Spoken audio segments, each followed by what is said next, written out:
tous!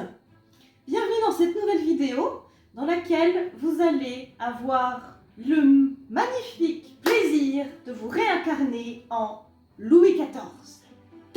Dans cette vidéo, vous aurez le privilège de vivre la vie du roi Soleil, l'homme qui a conçu, brique par brique, ou presque, le château de Versailles. Pour ceux qui ne l'auraient pas vu, j'ai fait une vidéo spéciale sur Versailles la semaine dernière. Le lien est en description. Si vous souhaitez aller plus loin dans la visite guidée de Versailles, je vous fais gagner par tirage au sort ce livre magnifique, Versailles, l'art en majesté, livre que j'ai utilisé pour mes recherches. Et donc ce livre est très complet. Je n'ai pas pu tout vous dire dans la vidéo, vous vous doutez bien, il y a plein de choses à dire. Donc si vous voulez gagner, voilà comment faire. Vous m'envoyez un mail à mon adresse qui sera dans la description et je choisirai l'heureux gagnant. Sur ce, installez-vous confortablement, n'oubliez pas de vous abonner et on est parti. Louis Dieudonné, vous êtes un enfant du miracle, vraiment. Votre père, Louis XIII, et votre mère, Anne d'Autriche, attendent désespérément de vous avoir. Voyez-vous, ils n'arrivent pas à avoir d'enfants. Mais, un beau jour, Anne d'Autriche tomba enceinte. Et alors là, c'est l'effervescence à Paris. Tout le monde prie vraiment pour que la grossesse de la reine se passe le mieux possible. Et après de nombreuses prières et de patience et de souffrance pour Madame Sa Majesté la Reine, vous venez au monde le 5 septembre 1638. Et vous n'êtes pas au bout de vos peines. Vous échappez à la mort plusieurs fois. En effet, pendant vos premières années, vous avez survécu à 3 accidents, dont une noyade et la variole. Dès votre plus jeune âge, vous êtes déjà presque increvable. En mai 1648, les parlementaires exigent que toutes les lois concernant les finances et les impôts doivent être validées uniquement par eux. Les choses vont dégénérer à un point tel que la cour va devoir quitter Paris. C'est-à-dire vous, hein. Enfin, vous aussi, surtout. Vous devez quitter Paris. Vous avez 10 ans. La cour quitte Paris pour Saint-Germain-en-Laye. Mazarin s'assure l'appui de mercenaires pour remporter la guerre civile qu'est la Fronde. Le 11 mars 1649 est signée la paix de Reuil, qui signe la fin de la première partie de la Fronde. Parce que c'est pas fini. Le cauchemar n'est pas fini. Cette paix garantit aussi l'amnistie des meneurs de la Fronde. Donc les chefs sont graciés, pardonnés. Sauf que le problème, parce qu'il y a toujours un problème, les nobles ne sont pas d'accord avec ce traité de paix. Ils sont très frustrés. Condé, prince de sang, est tout aussi frustré que les autres nobles. Sauf que lui, il va aller très loin, trop loin. Voyez-vous, il va carrément monter une petite armée et demander de l'aide à l'Espagne, qui est ennemie de la France à ce moment-là. Mazarin achète la loyauté d'un certain Turenne, qui arrive à vaincre les troupes de Condé. La bataille de Blénaud en 1652 se traduit donc par la défaite de Condé. Condé poursuivit jusqu'à Paris, mais arrive quand même à atteindre la capitale grâce à la nièce du roi, la grande mademoiselle. La grande mademoiselle, la nièce du roi, n'hésite pas à tirer au canon sur les armées de son oncle, cristallisant toute la haine de cette révolte. Mazarin choisit l'exil. De son côté, Condé est déchu et condamné à mort, bien qu'il ait voulu quitter le pays pour servir l'Espagne. Il n'en a pas eu le temps, il est mort. Terminé. La grande mademoiselle, qui elle a osé tirer sur les armées du roi, elle a été exilée à Saint-Fargeau. Le 21 octobre 1652, le roi, vous revenez à la capitale. Mazarin vous suit l'année suivante. Les parlementaires sont définitivement écartés du pouvoir. Donc, la fronde, cette fois, est bel et bien terminée. Vous, petit roi de 10 ans, et votre gouvernement, vous avez triomphé de la fronde. Félicitations! Sauf que cet événement va vous traumatiser à un tel point que vous allez vouloir à tout prix régner seul par vous-même. L'édit de Nantes est un document vraiment très important. Il a été signé par Henri IV le 30 avril 1598. L'édit de Nantes est le document qui met fin aux guerres de religion entre catholiques et protestants. Il vise à l'établissement d'une bonne paix et un tranquille repos si on en croit les mots du roi Henri IV. Mais cet édit, qui a pour but de donner la liberté de culte aux protestants, est fortement, très fortement contesté. Et vous, Louis XIV, vous le révoquez. Vous le révoquez parce que vous souhaitez avoir dans votre pays une unité religieuse autour du catholicisme. Sauf que, avant d'en arriver là, vous avez essayé de convertir les protestants de façon pacifique. Pourquoi les protestants? Parce qu'ils sont environ 1 million dans votre royaume. Sauf que vous voulez que tout le monde soit catholique. Vous cherchez à les convertir jusqu'en 1679. N'y parvenant pas, vous révoquez l'édit de Nantes.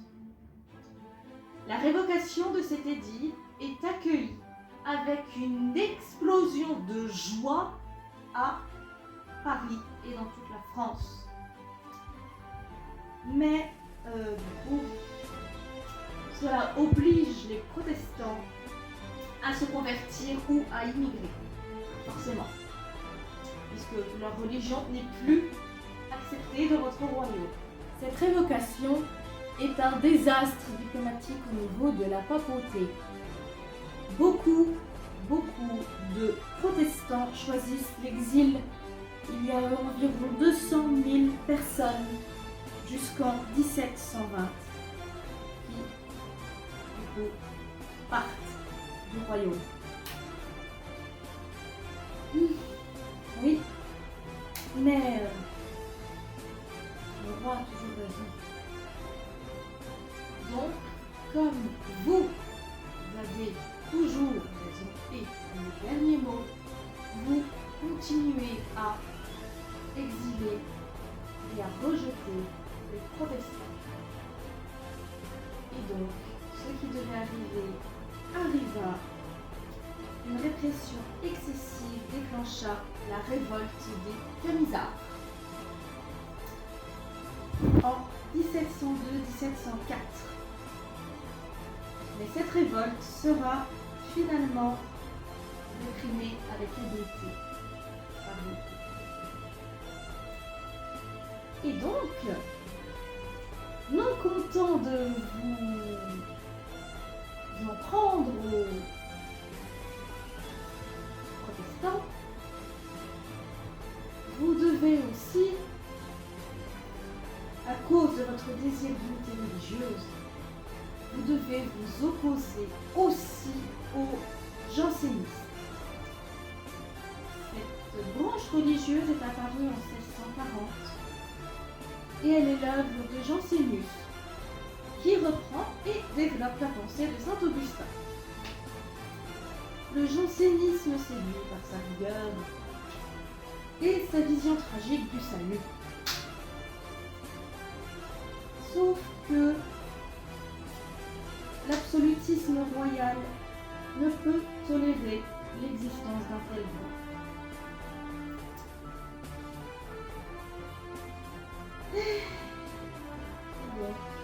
Les exilés également. Après un long conflit, les jansénistes signent finalement une trêve religieuse avec Rome et vous, le roi, en 1669. Mais les sanctions royales reprennent avec l'expulsion des religieuses de Port-Royal en 1709, la destruction de l'abbaye 2 ans plus tard et la proclamation d'une nouvelle condamnation du pape par la bulle Unigenitus en 1713. Vous avez eu le dernier mot. Vous êtes donc un roi avec tous les pouvoirs. Mais vous êtes aussi un homme qui aime les femmes d'esprit. Alors, oui, vous avez été éperdument amoureux de Marie Mancini, votre premier amour, mais il était hors de question que vous l'épousiez. Vous avez aussi Madame de la Vallière, votre première favorite, mais aucune des deux ne font le poids face à la magnifique Madame de Montespan. Madame de Montespan est une femme avec beaucoup d'atouts et qui vous plaît beaucoup. Il ne faut pas se le cacher. Elle est née en 1640 et est mariée au très dépensier marquis de Montespan. Donc notre jolie marquise, qui est très belle, c'est une beauté à montrer à tous les ambassadeurs, selon Madame de Sévigné. Elle vous plaît beaucoup. Vous vous empressez de lui faire la cour à partir de 1667, devenant ainsi votre favorite officielle. Vous êtes tellement dingue de Madame de Montespan que, eh bien, vous vous en êtes pris à son mari. Je m'explique. Après avoir cherché à tirer profit de la relation de sa femme avec vous, eh bien, le marquis, trompé, a fait un scandale à la cour.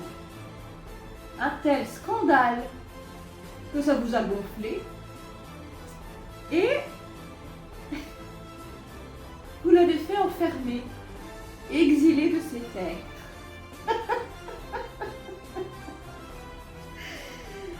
Vous êtes clairement sous l'influence de la marquise, votre Altesse, et vous ne vous en rendez même pas compte. Contrairement à Madame de la Vallière, Madame de Montespan acquiert une très grande influence sur la cour et sur vous. Elle n'est que votre favorite, elle n'est pas reine. Et pourtant, elle suit les affaires de l'État à vos côtés et avec vos ministres. Vous l'incluez dans votre gouvernement. Votre chère Madame de Montespan.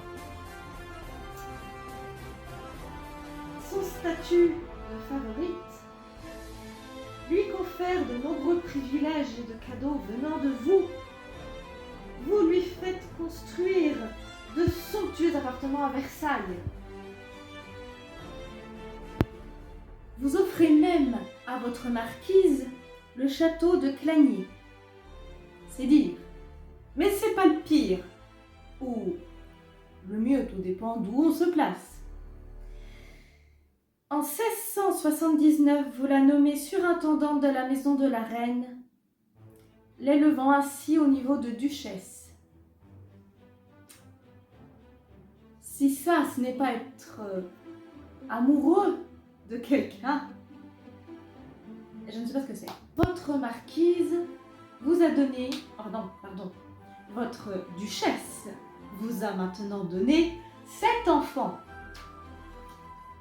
C'est pas rien. Dont 6 ont été légitimés et prendront l'ordre dans la succession de votre trône. Parmi eux, il y a par exemple le comte de Toulouse. Sauf que, eh bien, votre petite favorite va être mouillée dans une affaire qui va signer sa perte. L'affaire des poisons. L'affaire des poisons est une sinistre affaire qui marque vraiment l'esprit public. Et ça se passe en 1679. Elle implique une ancienne accoucheuse et chiromancienne, Lavoisin. C'est son nom. Cette dame est accusée d'avoir fourni à plusieurs dames de la bonne bourgeoisie des poudres de succession. C'était des poudres qu'elle donnait à des bonnes dames qui voulaient supprimer un père gênant ou un mari trop absent. Sur ordre du roi, une chambre est mise en place pour mener l'enquête. Et la chambre ardente, c'est son nom, va faire des découvertes horribles, macabres. C'est vraiment horrible. On parle d'empoisonnement, de rites sataniques et de sacrifices d'enfants. Ouais. Mais le plus piquant dans tout ça, c'est que la chambre a découvert que Madame de Montespan avait des liens très particuliers avec la voisine. Elle lui donnait des filtres d'amour qu'elle donnait ensuite au roi dans l'espoir de maintenir l'amour du roi en elle. Donc, en gros, Votre Altesse, vous êtes fait empoisonner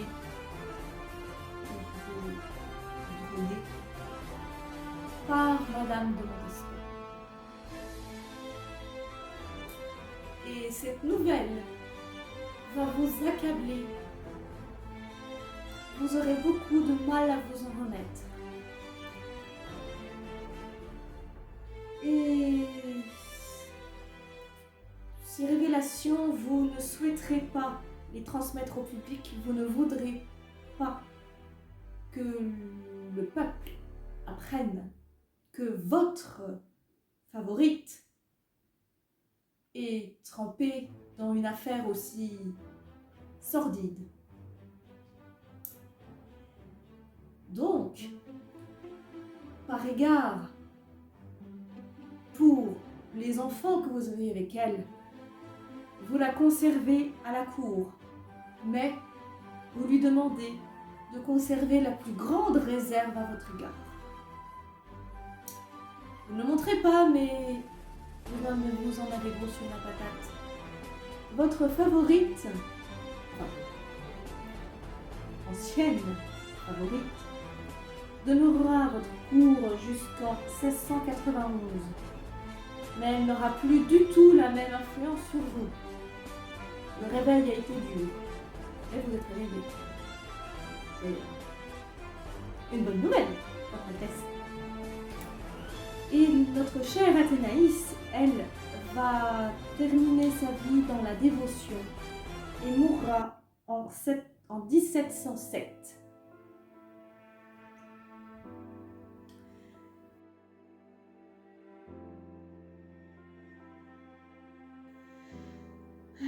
Vous en avez fait des choses, beaucoup de choses. Ça vous a pris beaucoup de temps dans votre vie. Et vous, Louis XIV, vous avez bénéficié d'une très solide constitution, d'une constitution robuste. Vous avez régné pendant 72 ans. Mais le soleil s'est levé le 5 septembre 1638 et il se coucha le 1er septembre 1715. Vous étiez souffrant. Vous avez été pendant 72 ans épargné par beaucoup de maladies, mais une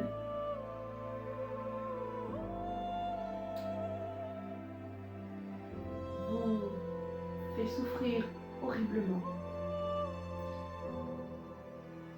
Dans les années 1680, vous devez vous faire arracher presque toutes vos dents.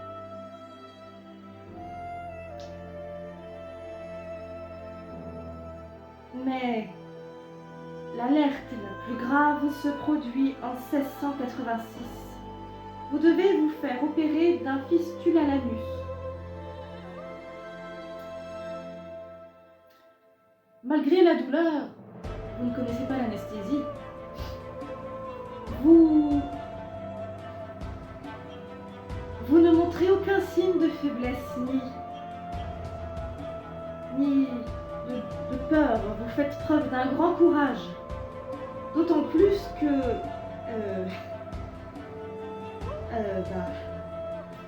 votre état de santé est caché à votre peuple.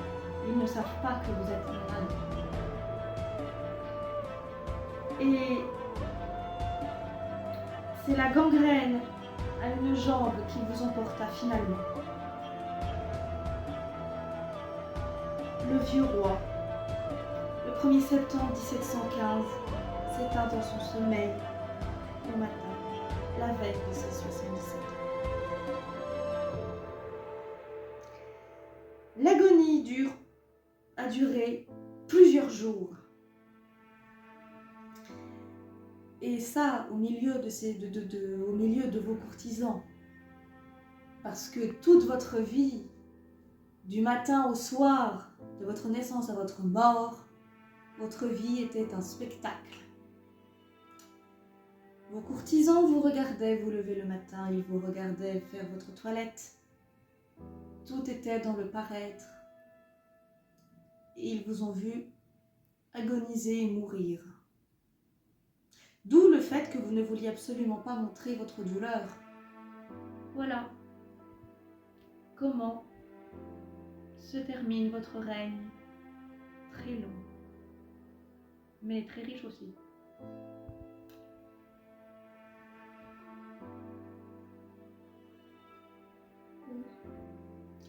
Et voilà les amis, c'est terminé pour cette présentation du Roi Soleil. J'espère que ça vous a plu. Si c'est le cas, n'hésitez pas à mettre un petit pouce bleu. Et n'oubliez pas de vous abonner. Ça prend 2 secondes. C'est gratuit et vous ne louperez aucune de mes vidéos. Voilà. Sur ce, je vous dis à vendredi prochain. À plus.